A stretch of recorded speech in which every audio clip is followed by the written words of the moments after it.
Boxing family, what is going on? It is your boy Martin, aka the Boxing Purist. Welcome to the Truth and Absolute channel, where I speak the truth and nothing but the truth, so help me good God Almighty. This is your first time stopping through the channel. Make sure you hit that like button, hit that subscribe button. If you're on TikTok, make sure that you follow your boy. Now let's get right into this one. So obviously, in the boxing world, the topic of discussion is Bud versus Canelo, Canelo versus Bud. How is it going to turn out to be with Bud jumping up all those weight classes, not having experience in those weight classes? So obviously, we tend to think about it in the, which case scenario, how is Bud going to fight his fight? And I say, why is Bud, how is he going to fight his fight, rather, is because we know what Canelo brings to the table. We know that Canelo could punch. We know that Canelo is a counter puncher. We know that Canelo could come forward. We know that he could fight on his back foot. We know that Canelo has difficulties with guys who are extra slick and move on him a lot. We know that Canelo has trouble cutting off the ring at times. It's just what we've seen. No fighter is perfect, man. Y'all don't hate me for this. So the question is, Terrence Bud Crawford, who campaigned at 147 or 135 to 147, had one fight at 154 against Ismail Madrimov. A lot of people said he lost that fight. I don't think that he lost that fight. I just think it was a fight that was uncomfortable for Bud, and we have not seen him in that situation too many times. But now going up 2 weight classes above the junior middleweight limit against a Canelo Alvarez, who's been reigning at 168 for years now, a man that's comfortable at that weight, a man that's on top of the boxing world. How is he going to fight him?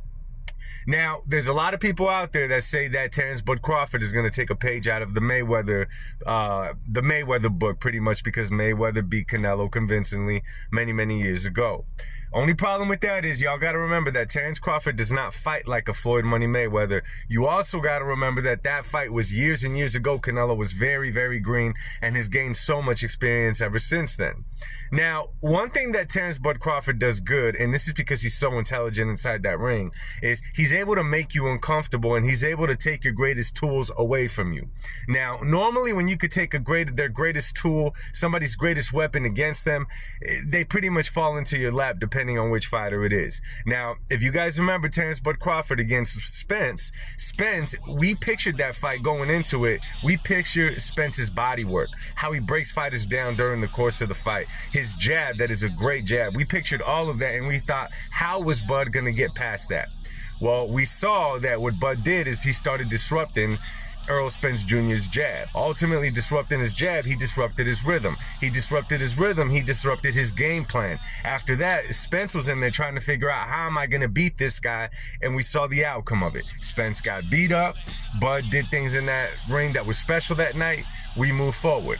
So now, against the Canelo Alvarez, how's he going to fight? Because you guys see that Turkish Al-Sheikh, although he seems to be backing both fighters, kind of favors Terrence Bud Crawford, is calling for a shorter ring, a smaller ring rather, okay? He doesn't want too much space to run.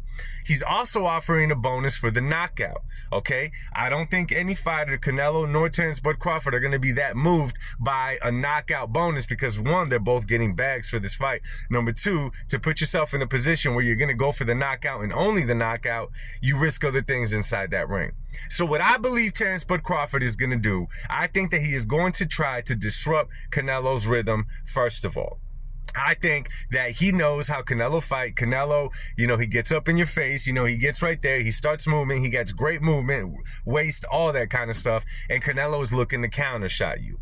I think that Bud is going to do a good job at disrupting Canelo's counter attack by trading with him in those moments. But I also feel that there's going to be moments in the fight where the fans are going to be very unhappy because I think that Bud Crawford is going to try to just steal rounds by dabbing Canelo up a little bit, touching and moving to the best that he can. All this seems great, and I think that Bud is going to have success doing such things. I think that he really is. The question is how is Terrence Bud Crawford going to react to Canelo's punches? Because you could have the best game plan. Now, listen, if these two guys were in the same weight class, this conversation would be something totally different. We would not be putting that much thought into this fight as far as how it's going to play out inside that ring. But since we're talking about such a weight difference, such a size difference, experience levels at that weight, it kind of changes stuff up a bit. I think Terrence Bud Crawford is going to have to execute those game plans of kind of dabbing him up and moving, disrupting his attack. The only problem is he's going to have to be perfect doing so. And another thing is, how is Terrence Bud Crawford going to react to getting hit by Canelo? Not getting caught with the left hook to the face, none of that. How is he going to react to Canelo's work when Canelo starts punching at his shoulders, his biceps, his forearms, hitting him in the waist, all that stuff that we've seen Canelo do for years now? That is going to be the big question. I wish I could watch round 1 and 2 in the future and then come back and tell y'all how the fight is going to play out, because I think more than anything is going to be not skills, not boxing IQ, none of the above. I think the major factor in this fight is going to be, can Terrence Bud Crawford handle Canelo's power? Does Terrence Bud Crawford have enough power to gain Canelo's respect? These are questions that I'm asking out there, and I want your guys' input. Do you guys think that Terrence Bud Crawford could take Canelo's power? And I'm not talking about headshots and the obvious, the body shots. I'm talking about in general, when he's getting hit to all these other places. Do you guys think that Terrence Bud Crawford is going to be able to withstand those attacks from Canelo Alvarez? I want to hear what you guys have to say, and I'm going to make a follow-up video. So drop it in the comment section. Much love. God bless y'all. I'll speak to y'all soon. Peace.